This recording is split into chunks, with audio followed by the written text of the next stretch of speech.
Mboteli Soso, peuple congolais dans l'ensemble. Émission Nabiso pour l'amour du Congo. Ezali émission Oyo to tiré yango na Esaïe chapitre 62. Émission Nabiso pour l'amour du Congo. Ezali émission Oyo etala makana ba chaîne Nabiso Oyo biso nyoso tolingaka. Oyo biso tokendaka pona toyoka ba information. Il y a Mboka Nabiso pe akomba Nabiso nous les combattants.com. Nous les combattants.com.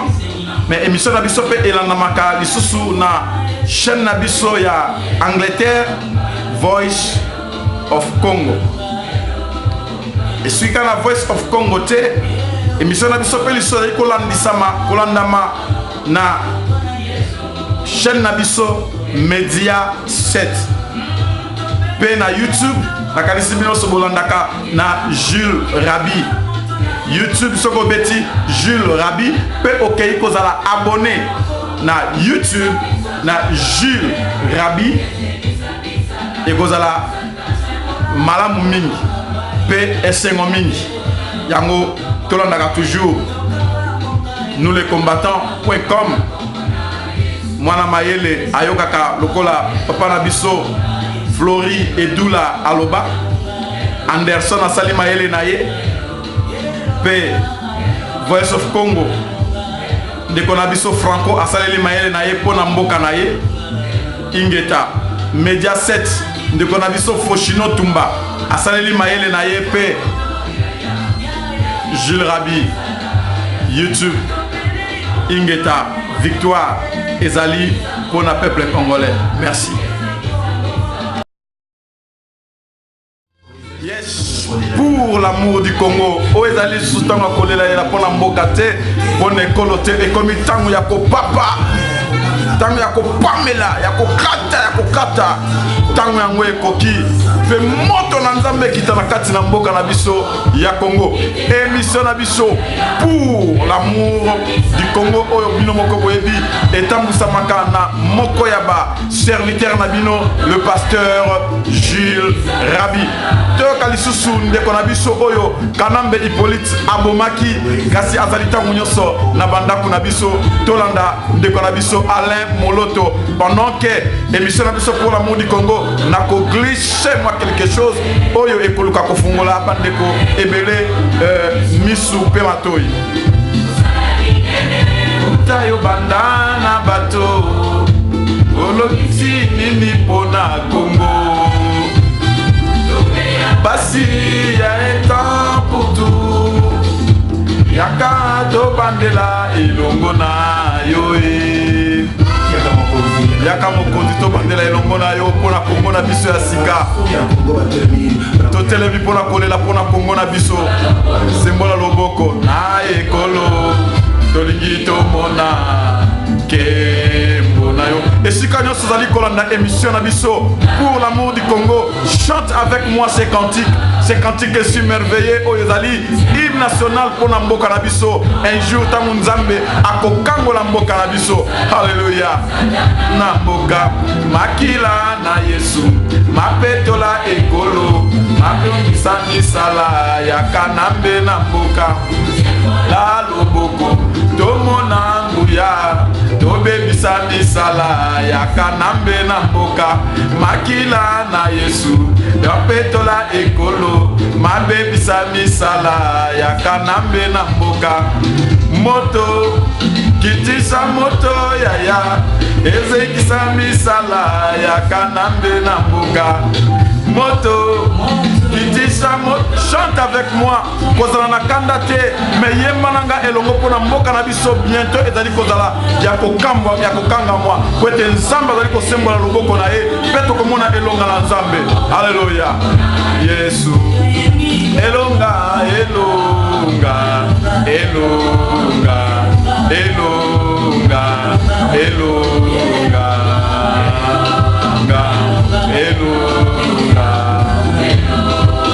toyembela Yesu toyembela nzambe na biso Congo ekokangolama na nzambe na biso. Haleluya. Nzamba kitisa moto ebebisa misala nyonso ya kanambe nyonso ya bakolabo na kati ya mboka na biso nzamba kata sika sikoyo soko yembi olembi omeli mwa moko po ete tolakisa tozali na mawa te me nzambe azali kopesa biso victoire.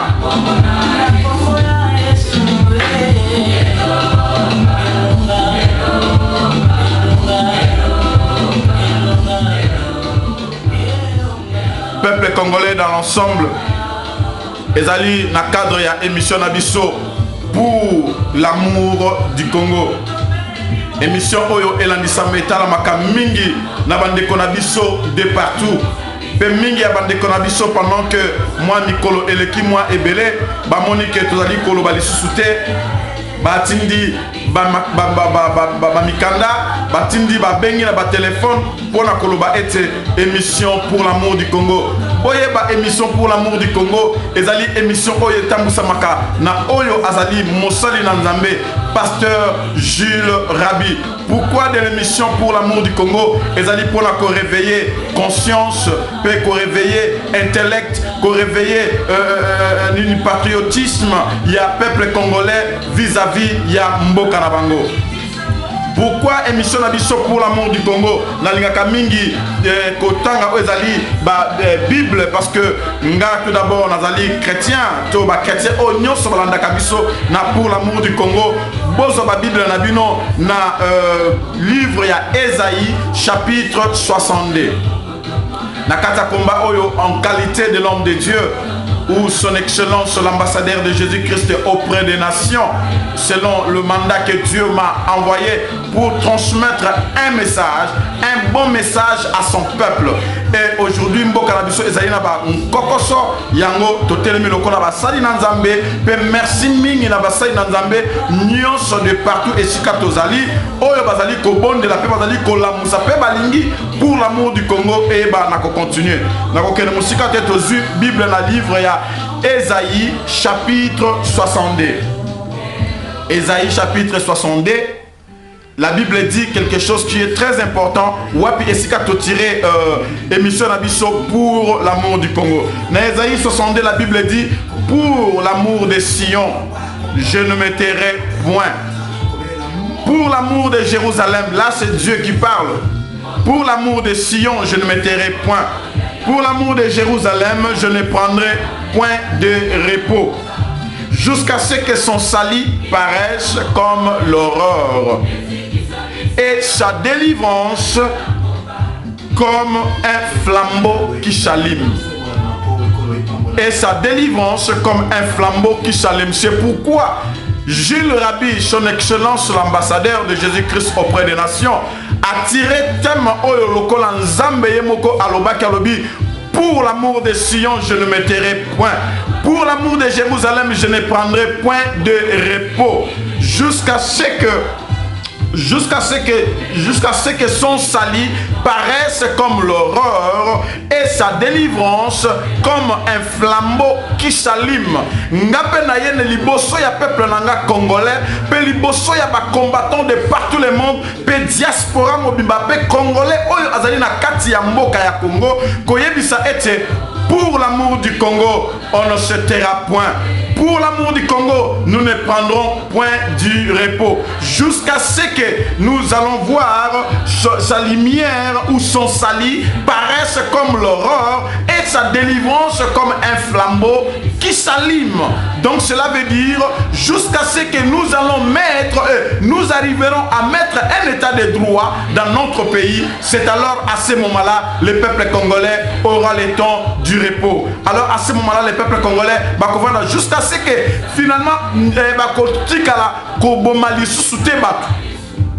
Congolais parce que nous comptons déjà entre 12 millions de morts dans notre pays.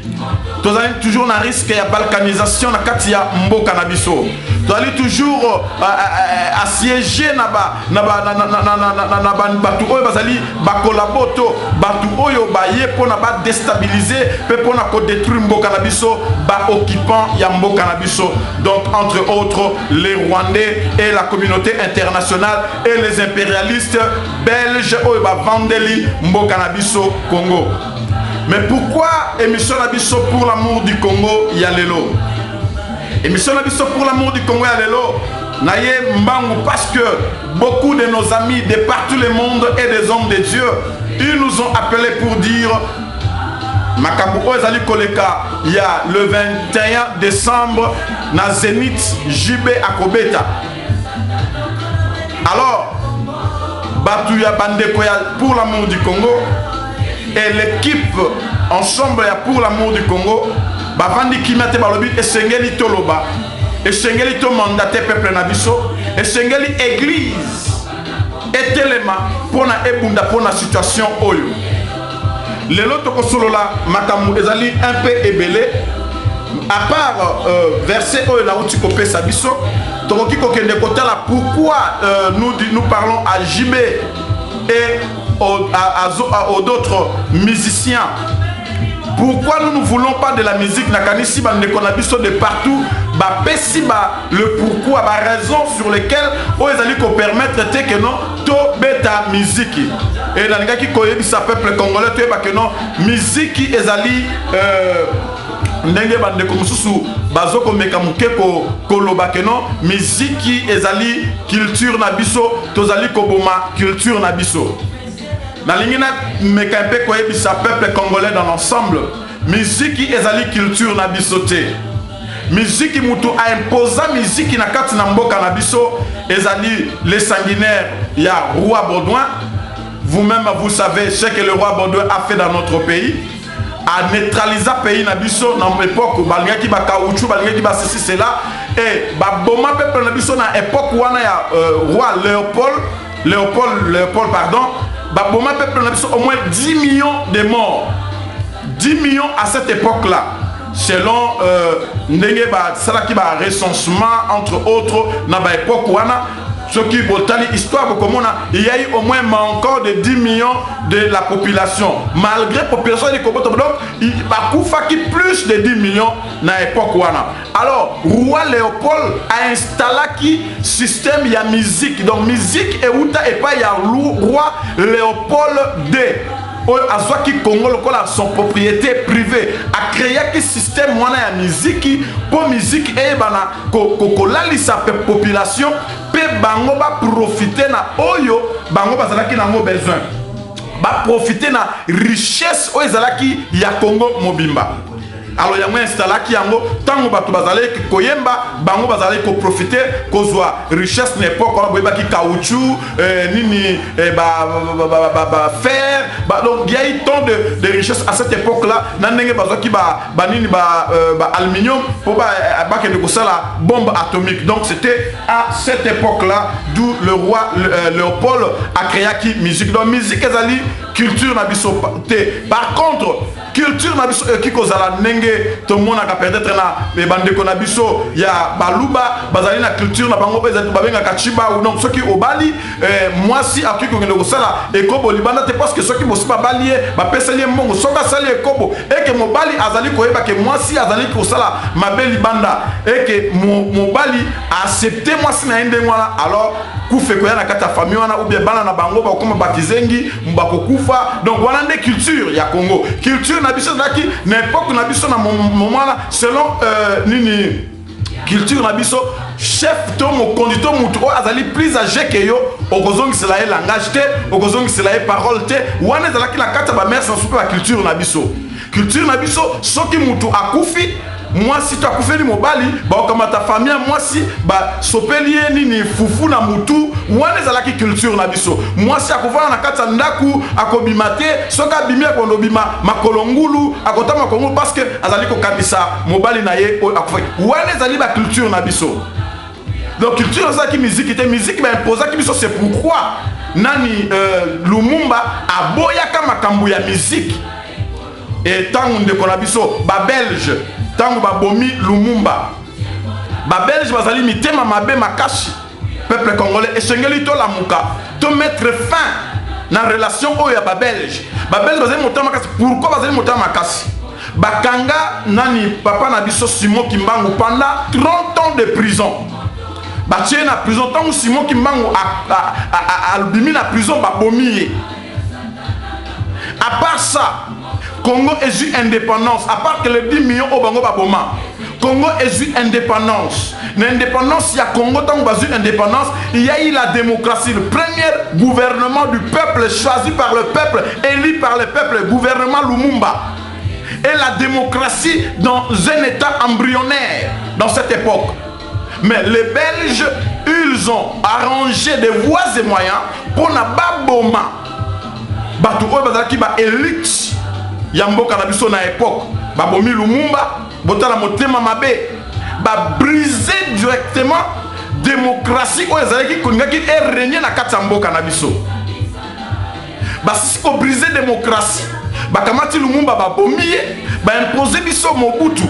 Pendant 30 ans de pouvoir, 32 ans de pouvoir, Mobutu a fait na top yambo canabiso. Mobutu a instauré encore davantage, comme Alingaki gloire, a instauré encore davantage système ya bayembe la kaye, basa la culte à personnage.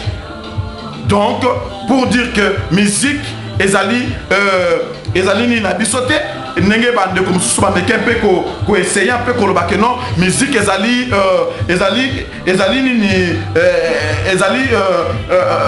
na biso culture na biso musique etikala ata soki mukete kozala culture ya peuple congolais dans l'ensemble. Excusez-moi, musique etikala jamais kozala culture ya peuple congolais dans l'ensemble, jamais.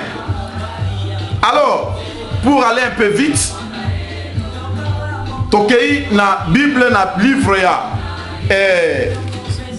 ya Psaume chapitre 37 na kanisi bandeko oyo bazali kolanda émission na ngai pour l'amour du Congo ya lelo na lingi tozala na ba preuve na kati ya Bible. Na livre ya Psaume, qu'est-ce que la Bible dit? Psaume chapitre 137. La Bible dit ceci. 137 na kanisi Bozu et Sika Bozali. La Bible dit ceci concernant la musique. Peuple autant bazali ko souffrir na conscience. Peuple bazali ko souffrir ma bi non. Na 137 Psaume chapitre 137 la Bible dit sur les bords du fleuve de Babylone, nous étions assises et nous plairions en nous souvenant de Sion. Au sol de la rencontre, nous avions suspendu nos harpes. Là, nos vainqueurs nous demandaient de chanter et nos oppresseurs de la joie. Chantez-nous quelques cantiques de Sion. Boyoka verset 4, Elobi, comment chanterions-nous les cantiques de l'Éternel sur une terre étrangère? Si je t'oublie, Sion, que ma droite t'oublie, que ma langue s'attache à mon palais, je ne me souviens de toi si je n'ai fait de Jérusalem. Mais, vous allez vous concerner, Bissoming Ezali, verset, première verset. Sur le bord du fleuve de Babylone, comme moi je peux dire, dans la diaspora, nous étions assis, donc nous tous, et nous plairions et en nous souvenant de Sion. Au sol de raconte, nous avions suspendu nos harpes. Donc, Bible l'exhibition et Israélite, suspendant qui ba harpe na bango, suspendant qui ba musique na bango, suspendant qui ba guitare na bango, linga qui te koyemba na gloire. Ya batu oyo bazali konyoko la bango, bazali koyoka pasi. Babi, tozali ko kanisa. Ni nous bazali ko lekanation yango, nazali ko benga peuple congolais dans l'ensemble, sikalo so tozali et sengeli na biso, totelema, to kanisa Congo na biso. To kanisa tant to ko sala ba kebo, to kanisa tant ba ser na biso bazali ko beta banzango, to kanisa tant tozala ki komona ba papa na biso ba mama na biso na kati na mboka na biso, to kanisa ba mpepo ko wana nyonso. Oyo lelo mboka na biso ekei mboka na biso ebebi nakei na vivre sujet na ngai JB Piana. Peuple congolais a lobby non na musique et JB a choisi le 21 décembre pour la musique. Tout d'abord na yebisa ko sa JB que musique wana le 21 décembre musique ekobeta te na Zénith. Peut-être nazali ko benga ba français. Ba pekisa jibe. Pe biso lokola bandeko o ba ebi jibe ba pekisa jibe parce que musique ekobeta te lokola ba congolais ba lobi parce que tozali ko se souvenir na mboka na biso o ezali prise. Tozali ko se souvenir na ba peuple na biso oyo bazali ko vanda, bazali ko lia na ba occupant. Gunani un homme politique belge alobi faute ezali na bino ba congolais parce que bozali ko lia na ba occupant. Pourquoi le peuple congolais JB a poni le 21 décembre? Selon dans le monde spirituel ou dans le monde pandémium, na mois ya décembre, ezali mois oyo tsoki bokoti na le 1er décembre, ezali mois oyo Lucifer, selon le monde des ténèbres. Lucifer yemoko en personne azwaka a dirijaka monde. C'est pourquoi dans décembre monaka batu ebele bakufaka. Alors Lucifer aujourd'hui azali omnipotenté, omnisciente, omniprésente. Azali naye tout simplement naba adepte naye oyo bakendaka po ba panza sango naye oyo bakendaka po ba sala ba œuvre naye. Mutu moko ko ebisanga te ke non azol ba lokuta musique congolaise ezali musique oyo ezali entourée na fétiche. Musique ezali faite dans le fétiche. Donc bah, JB a poni le 21 décembre parce que ayebi très bien que azali na mandat. Le peuple congolais bakufaka lisusu te na ba accident pour na ba kende kolanda concert. Bakufaka lisusu te na ba katsa ba concert na ba kisi na bango oyo bango bayaka nango na Afrique. Tant bakotaka na ba toilette ba nini bazoko kosala ba incantation pour ba musique na bango ezala bien. Tant bayaka na ba poto bakei na butu bazali ko boaka bakisi na tous les 4 coins ya ville oyo bango bakosala concert pour batubaya ebele. Alors lokola ezali ko sala maté ba couple ezali ko tikala libela bazofana na bango na kimia. Bato bazali kokufa te. Alors baponi jour wana au mois de décembre parce que zali moi boyebi peuple congolais to ba chrétien de partout le monde esika bozali tangu oyo diable atakaka mutu tanga moni vide na kati na yo yango bato ebele tellement ba vide wana ezali ezofungwa lisusu te bato bazali kofungwa te na ba vide na pona ba sorcier ba famille na bino ba sorcier ba makambo na bango bazali yango koya kosala na kati ya mboka ezosimba lisusu te. Alors ba lukeli bino jusqu'au mois de décembre ezali mois ya diable yemoko en personne. Quand vous allez voir JB le 21 décembre na Zénith ezali jour oyo le diable en personne yemoko akozala na bango na kati na concert wana pona sima na yango batu bakufa continuité ya mort ezala lisusu ndenge ezalaka liboso na ba ndeko na biso to na ba frère na biso. C'est vrai bandeko ya Congo babengi bandeko pe ya Congo babengi bao baza na gouvernement bao balingaka kanambe te balobi bo permettre te musique ebeta musique wana lokola mosali na nzambe na cadre ya mosali ya nzambe nde nazali koya pona fungola peuple na ngai misu ete tozonga lisusu te peuple na ngai bazonga lisusu te na makambo ya musique. Soki nazali ko bunda komba oyo nazali ko bunda yango na système ya basali na nzambe po ete na moni na kati na Bible esika nyonso ba serviteur bazalaki babundaki pona bamboka na bango. Le 21 décembre lokola mosai na nzambe tokene na Bible na livre ya Exode chapitre 17. Moi j'ai dit je serai là avec mon peuple le 21 décembre pour empêcher JB Piana de jouer na Zénith. Na kozala wana le 21 décembre pe na ko empêcher JB Piana na koya lokola Bible tozotanga sikoyo na Exode chapitre 17 oyo bazali ba chrétien bozui Bible livre ya Exode chapitre 17. La Bible dit ceci: Amalek vint combattre Israël à Rephidim. Alors Moïse dit à Josué: choisis-nous des hommes, sors et combat Amalek. Demain, je me tiendrai sur le sommet de la colline, la verge de Dieu dans ma main. Josué fit ce que lui avait dit à Moïse. Aaron et Uri montèrent au sommet de la colline. Lorsque Moïse élevait sa main, Israël était le plus fort. Et lorsque il baissait sa main, Amalek était le plus fort. Les mains de Moïse étaient fatiguées. Ils prirent une pierre qui se placèrent sous lui. Et il saisit dessus. Aaron et Uri soutenaient ses mains, l'un de côté, l'autre de l'autre. Et ses mains resteraient fermes jusqu'au coucher du soleil. Et Josué vainquit Amalek et son peuple. Au tranchant de l'épée, et l'Éternel dit à Moïse, écris c'est dans le livre pour que le souvenir se conserve, et déclare à Josué que j'effacerai la mémoire d'Amalek de dessus le ciel. Bible elobi tangu baeko take Israël na ba Amalek. Moïse est un serviteur de Dieu. C'est pourquoi je demande où sont des hommes de Dieu chez nous.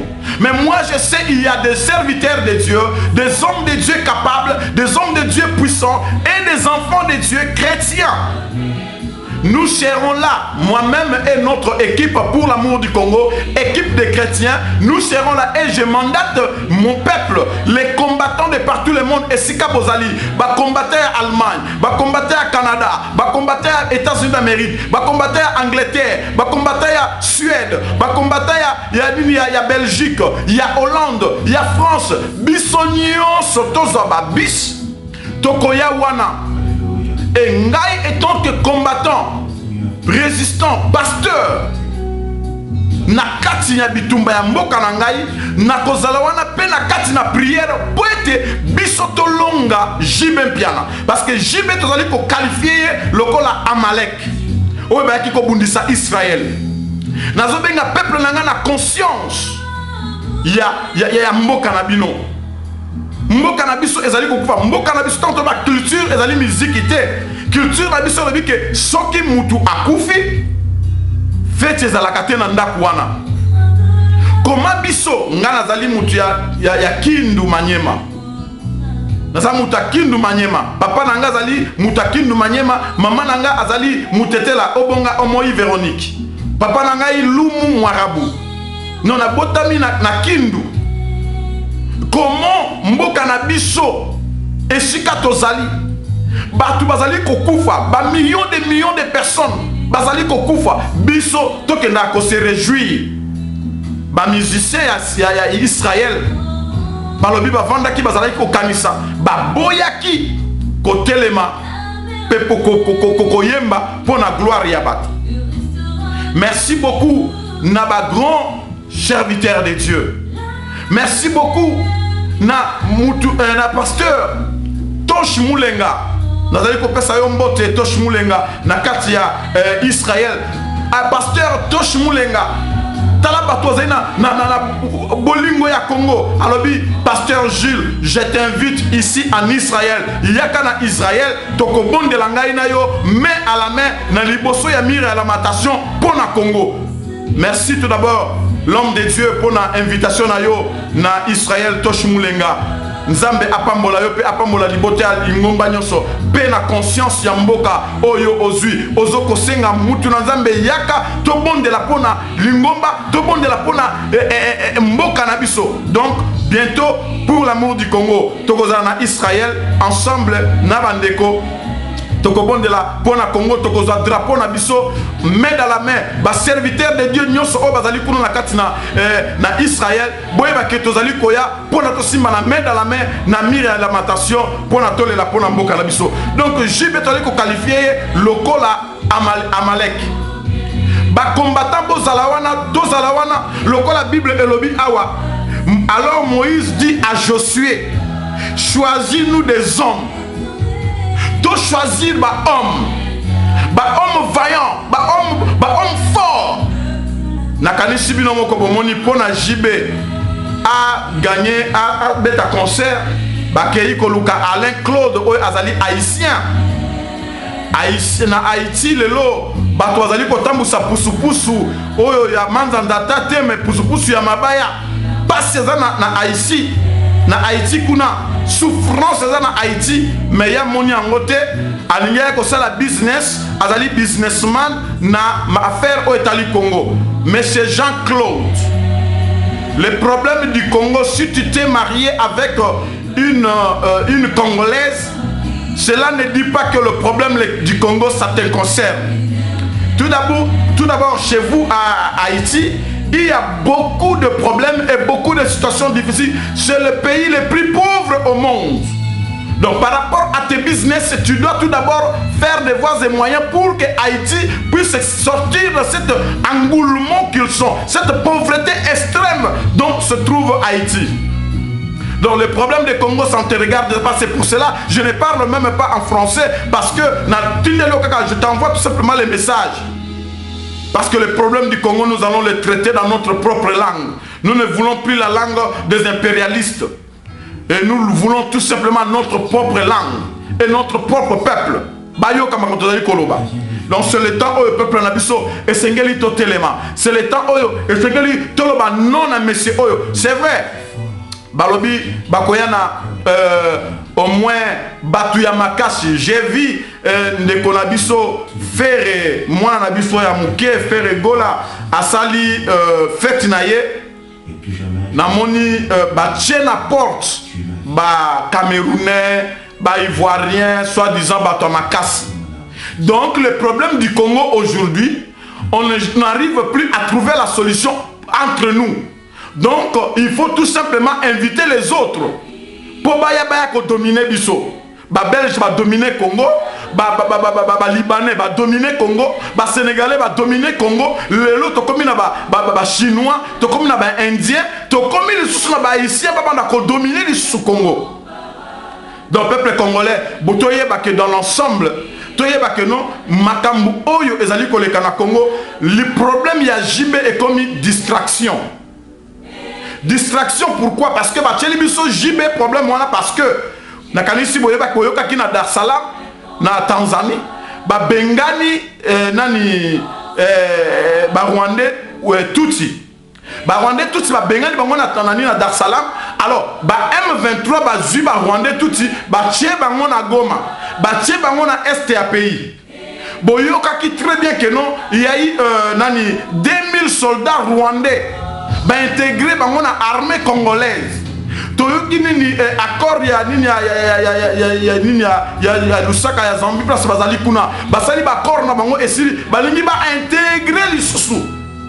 Donc bino bolana te ba tcheli biso nini concertation est abouti na rien na ni ba tche concertation. Alors concertation bino bolanda te. Bino bozala déstabiliser détruire makambo ya Jibem piana.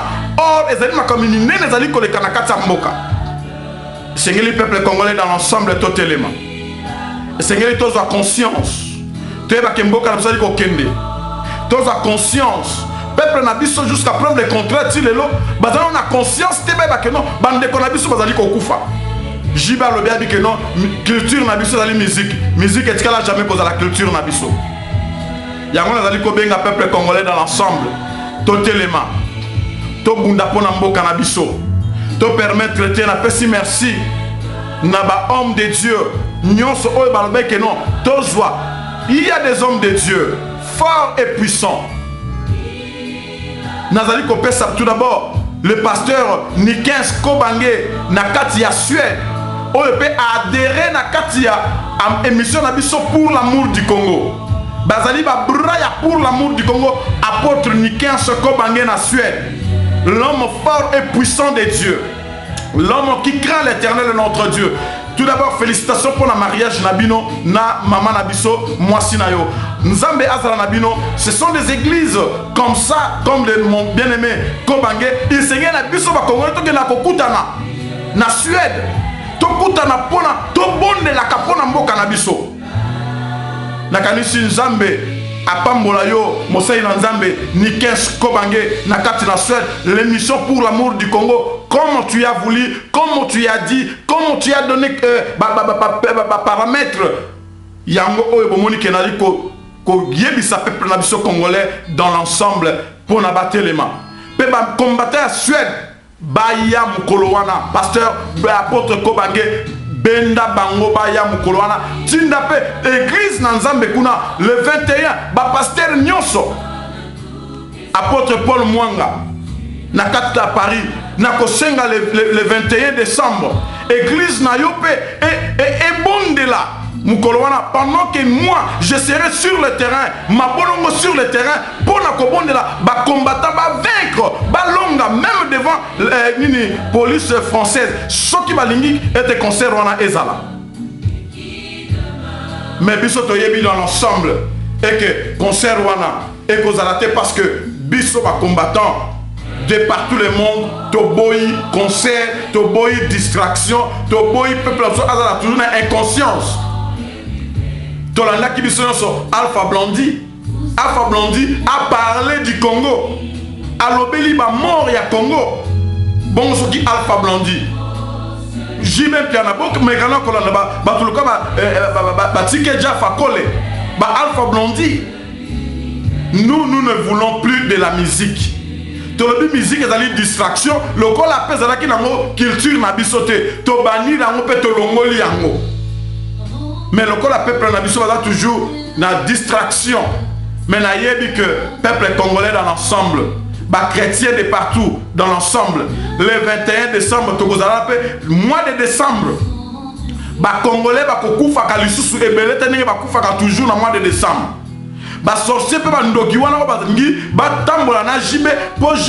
déstabiliser, continuer comme faire nul et sans effet.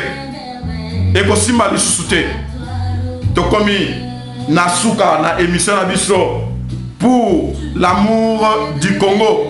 Oyo bande ko na biso mingi émission na biso pour l'amour du Congo tout d'abord. Nazali ko pesa merci mingi na bande ko nyonso.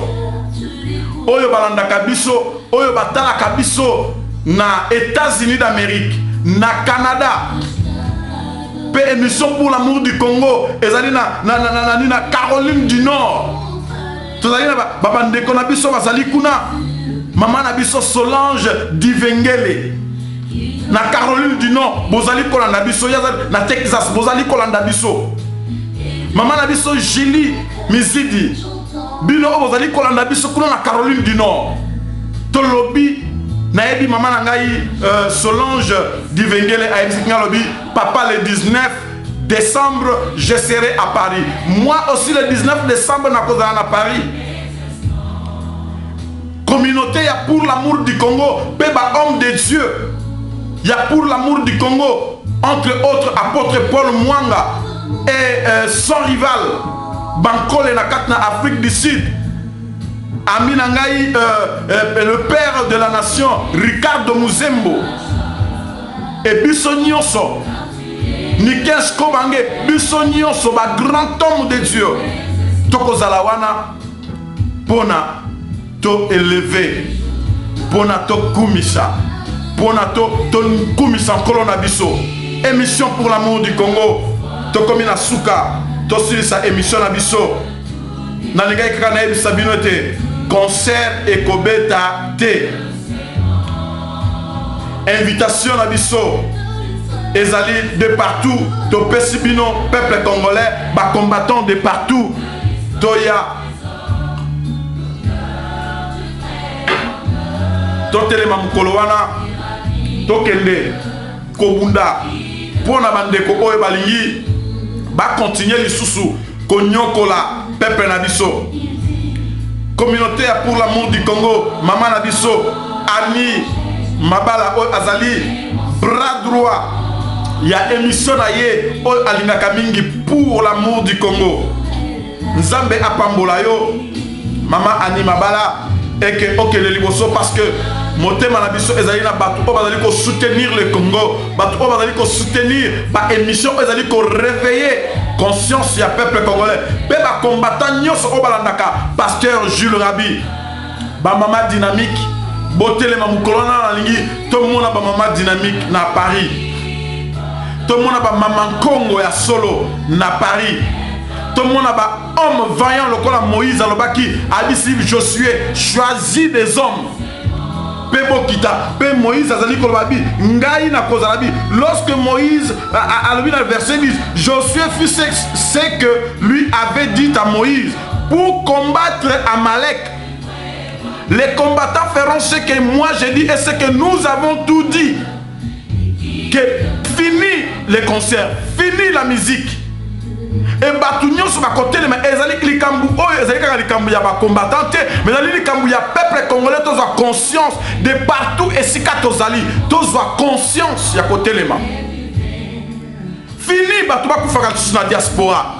Fini ba sorcier ya mboka ya Congo kuna balanda ka batu awa pona ba déstabiliser bango à cause ya ba mandataire to à cause ya batu bazali koya. Na babilo qu'on a pour là-bas, qu'on distrait peuple, pour peuple on a continué qu'on koufa. Fini la dictature na katambo kanabiso. Président Zalaki Eli Etienne Tshisekedi de Mulumba, Babomie, Babalingi Boutou, Azopni Naete. Fini toutes ces choses. Et bah chrétiens totalement, les hommes de Dieu, les hommes de l'église. L'église a une mission pour sa génération. L'église doit réveiller sa génération. L'église doit répondre aux exigences de sa génération. Et quand l'église n'arrive pas à plus à répondre aux exigences de sa génération, c'est une église qui a échoué. Nous avons totalement, lamentablement échoué dans notre pays. Les hommes de Dieu, les hommes de l'église. Pendant que notre peuple est en train de mourir, pendant que notre peuple va souffrir, les hommes de Dieu en Amérique latine, il est arrivé à un moment où il y a une souffrance et le Kimingi en Amérique latine, bah créer qui communauté, bah créer qui force, qui libérer. Mboka la souffrance wana, biso to créer force. To créer force moko boye pour na to libérer mboka na biso. To na conscience. Mboka na c'est Dieu qui nous a donné. Merci beaucoup. Émission la biso pour l'amour du Congo ya lelo.